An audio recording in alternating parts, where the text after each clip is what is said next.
Sahabat info hari ini, saya akan mengajak Anda untuk bersama-sama menyaksikan keanekaragaman dunia melalui informasi terbaru. Jangan lupa tekan tombol langganan dan lonceng notifikasi, supaya Anda tidak ketinggalan kabar seru berikutnya.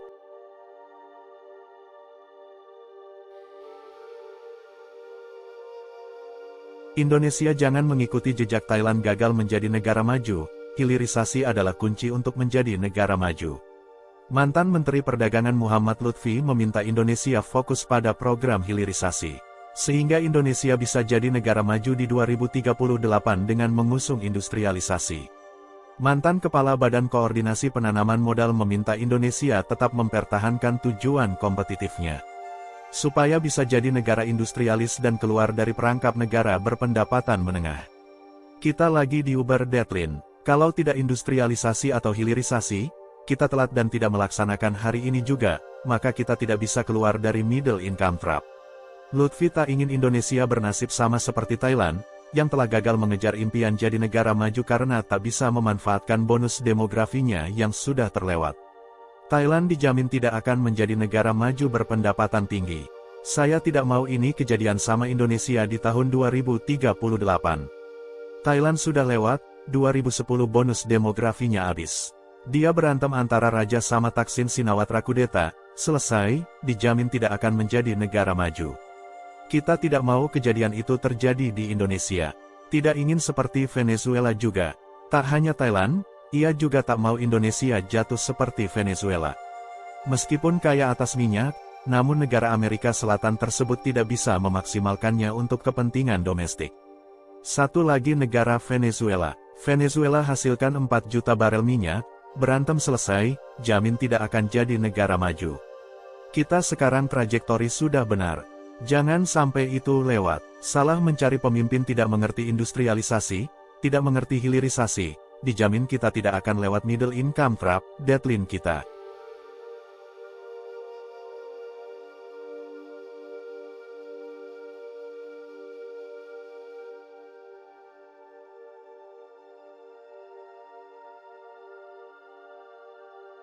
Kawal hilirisasi, Jokowi dan Luhut layaknya supir dan kenek angkot Medan.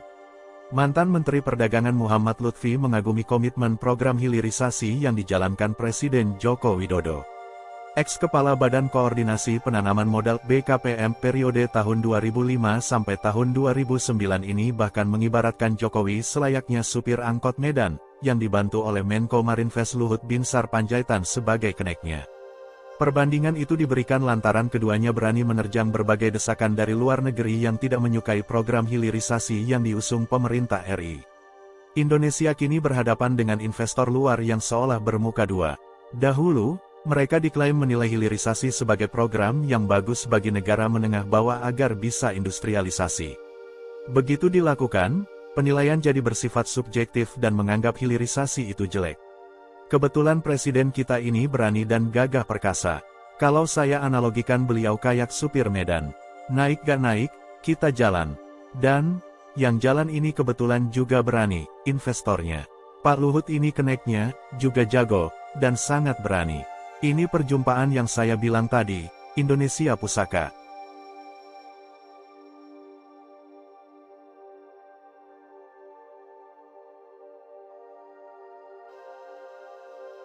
Lutfi lantas membuat perbandingan dalam proses hilirisasi nikel. Dalam hal industri baterai kendaraan listrik, China disebutnya tidak serta-merta meninggalkan nikel demi lithium ferrofosfat atau LFP, yang ditenggarai lebih murah. Muhammad Lutfi mengatakan Indonesia perlu mempertahankan sikap kompetitifnya dengan terus mempertahankan hilirisasi mineral yang selama ini telah dilakukan Indonesia. Hal ini dimaksudkan agar Indonesia tidak melewatkan kesempatan emasnya untuk keluar dari jebakan middle income trap pada tahun 2040. Jadi kita mesti mempertahankan kompetitifnya Indonesia ini. Supaya Indonesia bisa menjadi negara industrialis karena industrialisasi, Indonesia bisa menjadi kunci keluar dari middle income trap. Jika Indonesia tidak melakukan hilirisasi akan bernasib sama seperti Thailand yang telah melewatkan kesempatannya pada tahun 2010.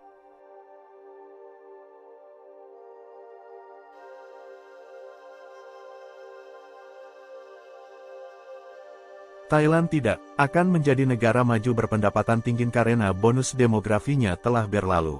Sebelumnya pada tahun 2010 terjadi operasi militer terhadap pengunjuk rasa pro-Thaksin pada 2010 yang menewaskan puluhan orang. Thaksin Shinawatra merupakan mantan Perdana Menteri Thailand. Kalau tidak industrialisasi atau hilirisasi, kita telat dan tidak melaksanakan pada hari ini juga, maka kita tidak bisa keluar dari middle income trap pada 2040.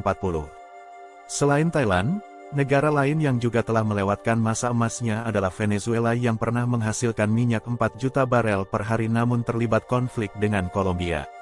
Untuk itu ia mengimbau masyarakat untuk mencari pemimpin yang paham akan industrialisasi dan hilirisasi sehingga sesuai dengan jalur yang direncanakan. Jangan sampai lewat, salah mencari pemimpin tidak mengerti industrialisasi, tidak mengerti hilirisasi, dijamin kita tidak akan lewat middle income trap.